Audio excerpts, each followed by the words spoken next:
Hello ladies and gentlemen, welcome back to another episode of the Subcontinent. Our program today is about India and its northern neighbor China. We will try to explore the issues, dissect them, analyze them and discuss them with our experts. Please stay with us. In this edition of the Subcontinent, we are going to talk about the recent Sino Indian agreement for simultaneous withdrawal of military forces from disputed border areas in the heights of Himalayas. Then we throw more light on the magnitude of the disengagement deal and its consequence for the geopolitics of Asia and the entire world. Last year was a difficult one for Sino Indian ties. Their militaries had several bouts of deadly skirmishes in border areas on the backdrop of the saber rattling by their authorities. But the mood along the border seems to be changing following the recent deal between New Delhi and Beijing. They agreed on a simultaneous withdrawal process that can herald a durable detente between the two nuclear-armed neighbors of South Asia. The relations between India and China go back deep in the history, but in modern days, ties have been politically tense with occasional strategic cooperation. Relationship between President Xi Jinping and Premier Narendra Modi were warming considerably until 2020, which was markedly a bloody year for the two countries. It was decades the Himalayan border lines hadn't been the scene of such hot strings of deadly clashes. Their border disputes were militarized for ages and they had inked numerous ineffective deals over the years. But last year's skirmishes and the resulting loss of lives provoked more complex responses. This meant strategic maneuvers and movements of military forces and machinery in the extremely hazardous ranges of Himalaya.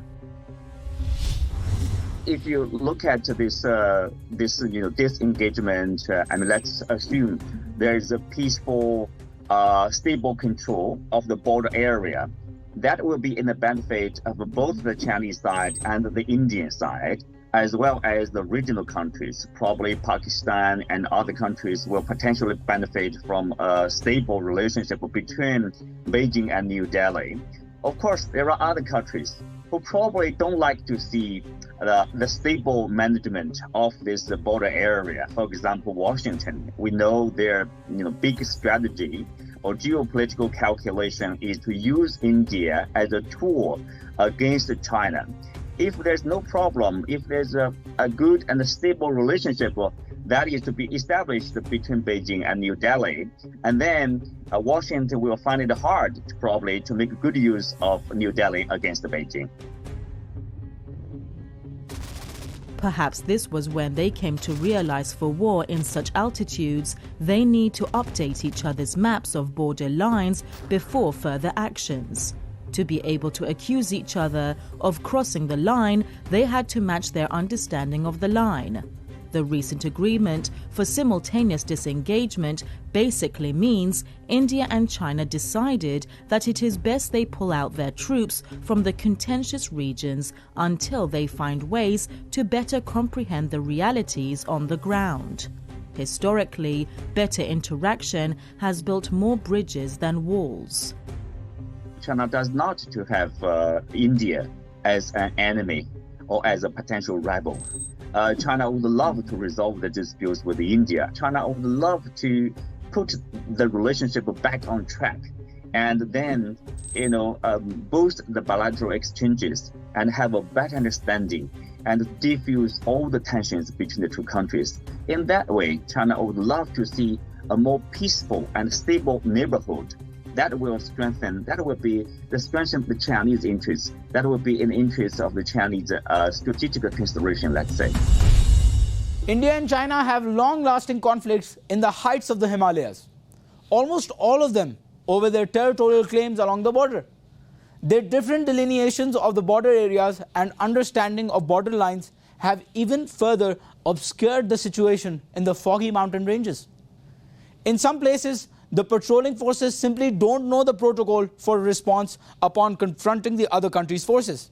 They just start a stare contest and wait for the first move by the other soldiers. Shedding light to the dark valleys of uncertainty, the recent deal may be able to better maintain the silence of the mounts.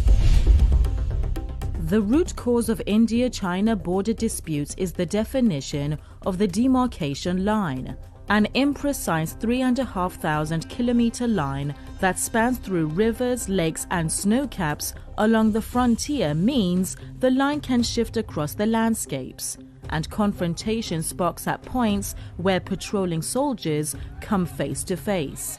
The Pangong Lake in Ladakh is one of those areas.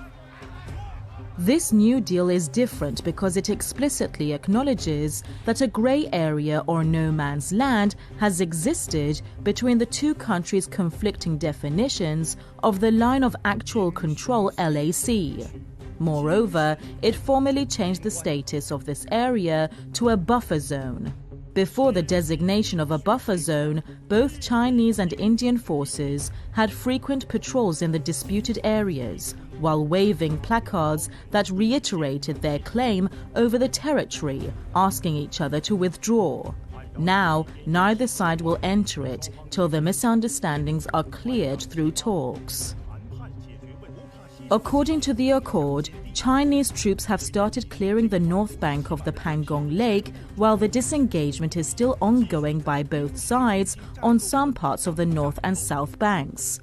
If the phases of the withdrawal go on as planned, the deal will serve as a model for similar processes all along the line.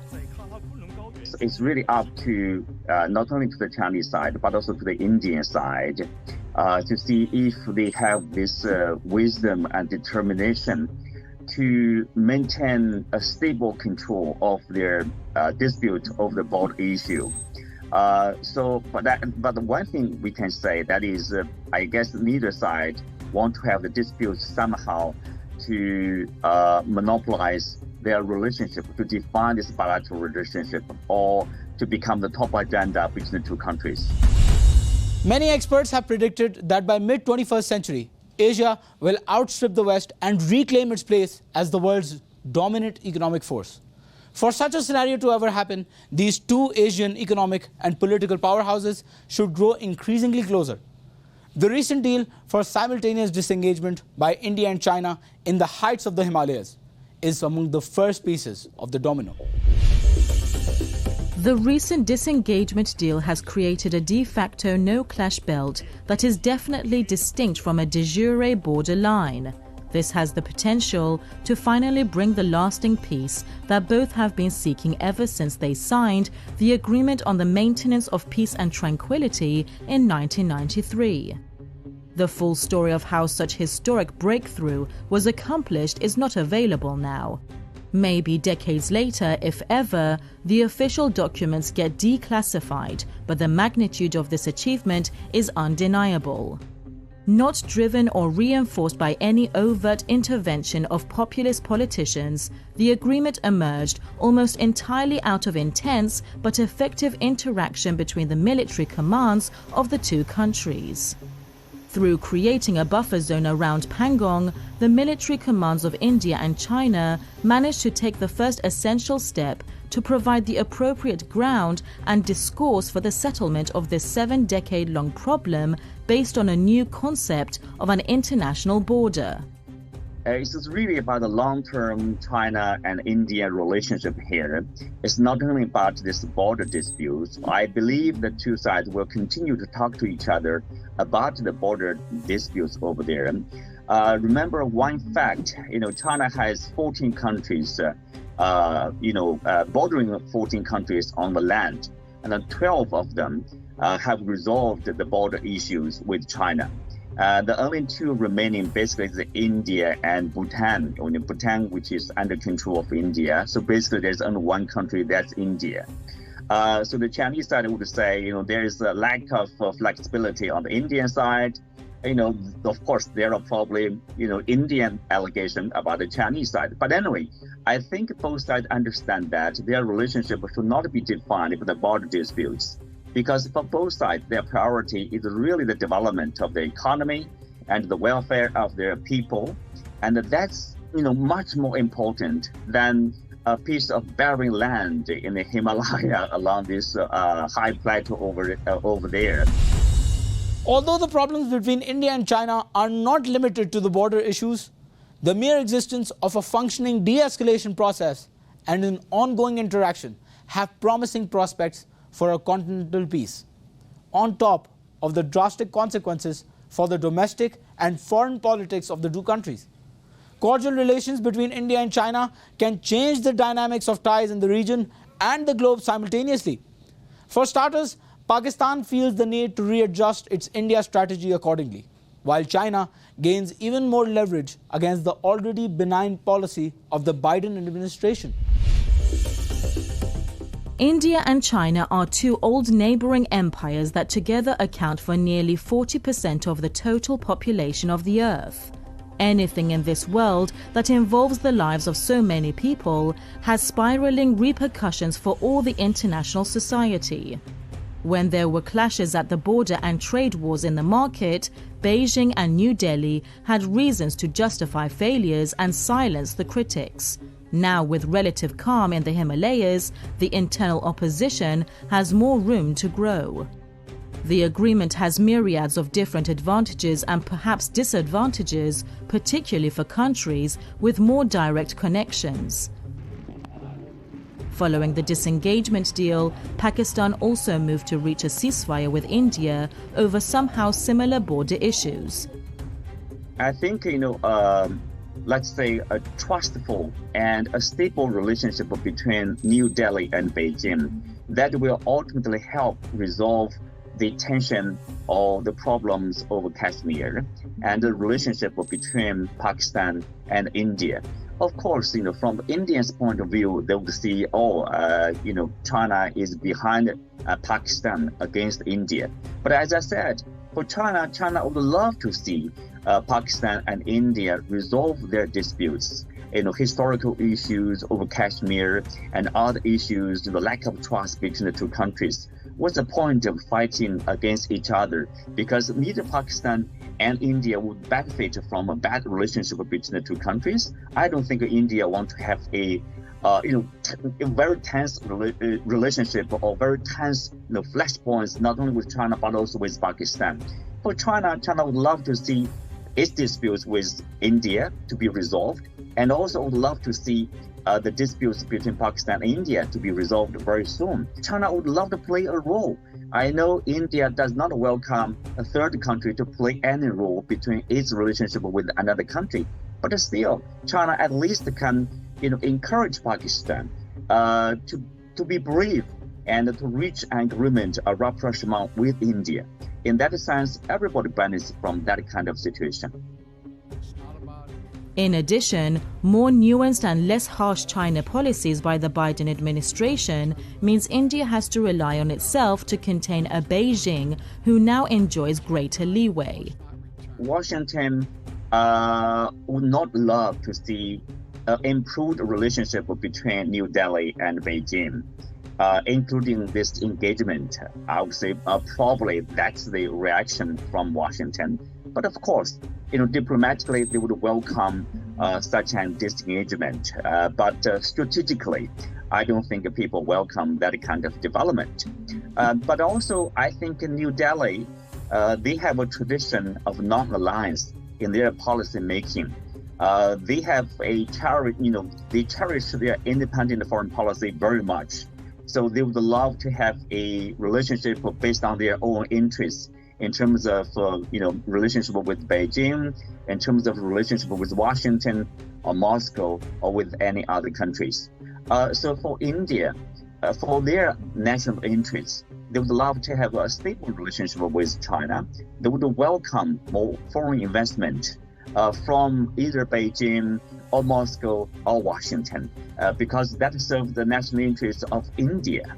Although it's not exactly in the interest of Washington, because Washington would love to see India to take a long-term, hard confrontation with Beijing. That in that way, they can say, we are with you, India, and go against China. But I think the India side, they are much, much wider than that. They are much wider than, to be used as a tool in geopolitical competition. The looming changes in India and China's relations with each other, as well as the world, can even have more dramatic outcomes, with the potential power to usher in a paradigm shift in the geopolitics of Asia and the world. All right, to learn more about this issue, we are joined by Mr. William Jones, who is the executive at Intelligence Review. Mr. Jones, welcome to the show. So starting off, I would like to ask you, can the India-China border dispute be resolved peacefully? And are India and China close to something like a lasting peace? Well, I think the border dispute can be resolved. I think it'll take a little more longer time than one would like. But I think what they have come to now in resolving some of the immediate hostilities from the earlier period, they can begin to talk about these things. I don't think there's an inevitable conflict between India and China. I think they will get along and can get along if outside influences don't tip the scale here. So I'm very optimistic that they'll move forward on this. Intervention is certainly a big issue. So can this peace deal be the first step towards building a strong Asian bloc? And who will benefit from such a peace deal? Well, building a strong Asian bloc is not going to happen anytime soon, given the tensions between India and China, and given the policies of the West, particularly the United States, with its Indo-Pacific strategy, which is specifically designed to contain China. I think the first step in moving in the direction of a united Asia is to try and counter this type of strategy by getting the countries of the region to work closer together and really to reject any kind of overt attempt to contain China, which is the most important country economically and also to some extent politically in the region. But you would have a strong Asia. If India and China collaborate together, there would be peace in Asia. But it's going to take a while because of their own dynamic and because of the outside forces that are trying to push it in a different direction. All right, Mr. Jones, before moving ahead, please let's just take a quick look at the global media coverages regarding this issue. Through the last decade, China has constructed proper surfaced roads on its side and has been able to access the area with vehicles, while Indian soldiers reached it by foot. In 2016 to 2017, the government purchased new patrol boats to ensure that access to Finger 8 from the lake could be improved. Meanwhile, all eyes are on how China will execute its withdrawal, dismantling all that it has built. So far, the ground reports are positive in what it is to be a four-phase withdrawal process. Indian Foreign Secretary Harshvardhan Shringla has said that the economic relationship between India and China has to be calibrated based on the progress on important issues that are critical to both countries politically. We, in our interactions with our Chinese interlocutors, have always made the point that a normal bilateral relationship is contingent upon peace and tranquility in the border areas, he said. A prolongation of the existing situation was not in the interest of either side, India's foreign ministry said in a statement, citing the conversation between Foreign Minister S. Jaishankar and China's Wang Yi. Jaishankar said that once disengagement is completed at all friction points, then the two sides could also look at a border de-escalation of troops in the area and work towards restoration of peace and tranquility. To a generation that has grown up in the era of the nation-state, this will look like an unsatisfactory resolution of the issue, for don't all countries need hard, clearly defined, constantly patrolled borders? What our generation can only learn from the study of history is that hard boundaries replaced porous border regions or belts only in the era of the nation-state, which first took shape after the Treaty of Westphalia in 1648 and attained its full malignant form with the widespread introduction of passports as recently as in the 1880s. Welcome back, Mr. Jones. So, continuing on, China has been effective and more efficient than India in moving its forces towards the Himalayas. in the disputed region. Can this mean that it is a tactic by China to make India withdraw its forces and then restation its forces into a better strategic reconfiguration? Do you think that is the case? I don't think that is the case. China, of course, will always keep an eye on the situation with regard to its borders. Are very important for them. But I think the fundamental thrust of the Chinese policy is they would like to have a working relationship with India. They do not want to be at loggerheads. These are the two most important countries in Asia. They are both ancient civilizations, as is emphasized by Chinese leaders all the time. And if they come together, the whole region will come to a peaceful solution. But if they're at loggerheads, it's going to be trouble for both of the parties. So I don't think there's any kind of devious intent in what is happening now, but I think a real intent to try and create, at least for a moment, a temporary peace and hopefully a permanent peace between these two great Asian giants. All right, so how will the US respond or react to this peace between India and China?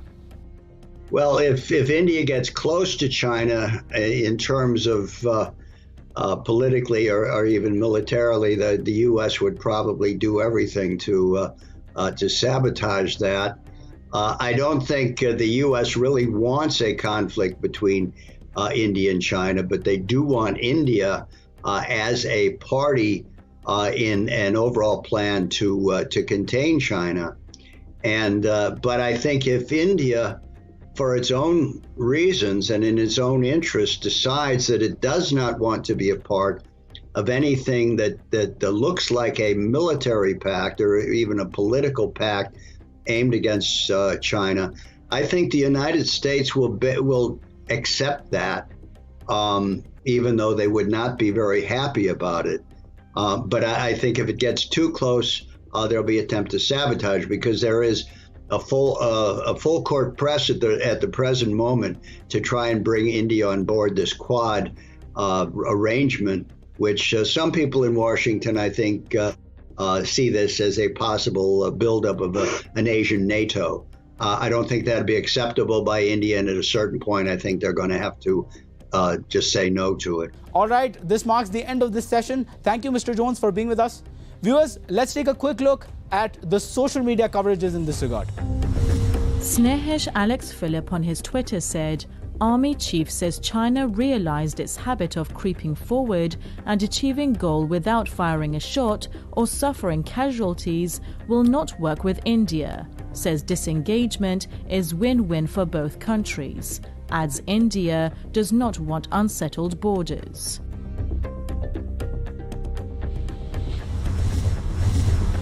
Zeba Warsi wrote on her Twitter, Sonia Gandhi in today's CWC, India has been hit by a terrible economic crisis, a pandemic of huge proportions, and now by a full-blown crisis on the borders with China. Much of each crisis is attributable to the mismanagement of the BJP government and the wrong policies pursued by it.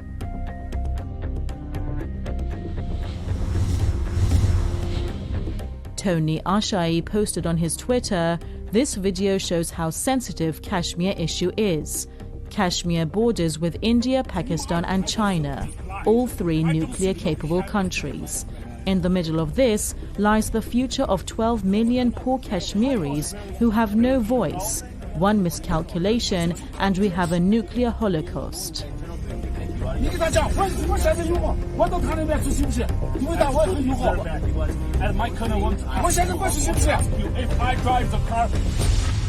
All right, ladies and gentlemen, that was our episode covering the deal between China and India to simultaneously withdraw the military forces on the Himalayan region. To watch bits of our episodes and to follow more updates, please follow us on our social media platforms, and please make sure to give us feedback about what you think. We'll meet the same time, same day next week. Thanks for watching.